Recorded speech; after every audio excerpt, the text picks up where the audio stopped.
একটি জাতির পরিচয়, ঐতিহ্য, ইতিহাস ও জীবনধারার আয়না সংস্কৃতির মোড়ে বেড়ে ওঠা হস্তশিল্প।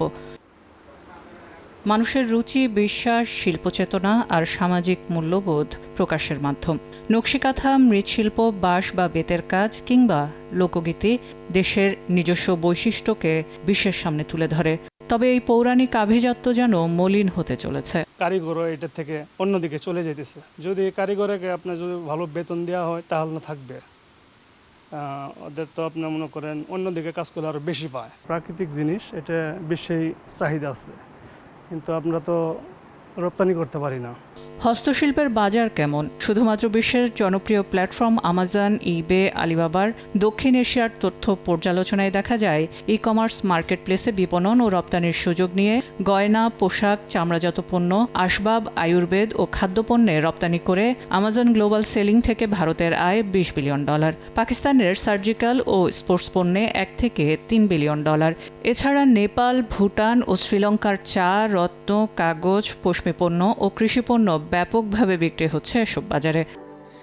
স্যান্ডেলিনা সো, রূপচর্চায় আভিজাত্য।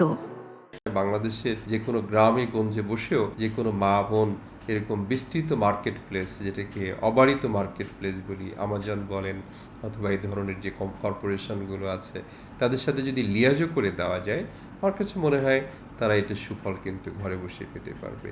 বাংলাদেশ ব্যাংক বলছে, ব্যাংকিং লেনদেনের জটিলতায় এসব বাজারে বাংলাদেশিরা কেনাবেচা করলেও তা তৃতীয় পক্ষের অংশীদারিত্বে খরচ বাড়ে। ফলে এখন থেকে সরাসরি $5,000 পর্যন্ত উদ্যোক্তারা আন্তর্জাতিক মার্কেটপ্লেসগুলোতে লেনদেন করার সুযোগ পাবেন। সেই পণ্যগুলো যদি অ্যাড আকারে দেয়, তো বিশ্বের বহু দেশের মানুষ একসাথে ওই পণ্যটা সম্পর্কে জেনে ফেললো।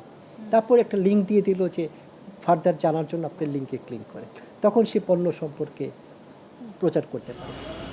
ইবে, আমাজন, আলিবাবার মতো মার্কেট প্লেসে দেশীয় উদ্যোক্তারা যদি অংশগ্রহণ করতে পারেন, সেক্ষেত্রে শুধুমাত্র ন্যায্য মূল্যই নিশ্চিত হবে না, বাড়বে লাভের পরিমাণও। ঠিক একইভাবে পণ্যের চাহিদা এবং মতামতের উপর ভিত্তি করে পণ্যের মানোন্নয়ন, নতুন নতুন ডিজাইনে উদ্ভাবন এবং অন্যদিকে বৈশ্বিক যে মানদণ্ড, সেটিও ধরে রাখতে উৎসাহিত হবেন উদ্যোক্তারা। বাংলাদেশ ব্যাংক মনে করছে, এতে শুধু দেশীয় শিল্পের যে বাজার, সেটিই প্রসারিত হবে না, বাড়বে রপ্তানি আয়ও। সেলিয়া সুলতানা, সময় সংবাদ, ঢাকা।